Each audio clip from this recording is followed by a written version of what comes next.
Pourtant, malgré le témoignage de tous ces pilotes, officiellement, la plupart des gens s'accorderont pour dire qu'il s'agissait simplement d'un planeur qui s'était perdu dans le coin. Sauf qu'il est impossible pour un planeur de réaliser ce genre de manœuvre et il est également impossible qu'il soit de couleur verte. Et cette hypothèse ne satisfait personne, surtout pas les spécialistes.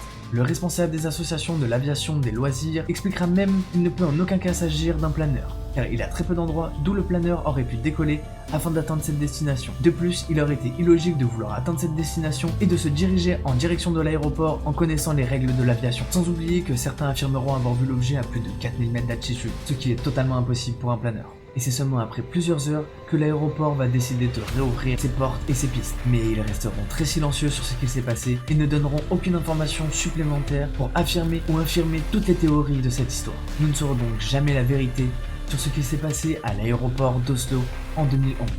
Et voilà, c'est déjà la fin de ce thread OVNI, j'espère que ça vous aura plu. N'hésitez pas à me le dire dans les commentaires et si vous avez des sujets que vous voulez que je traite dans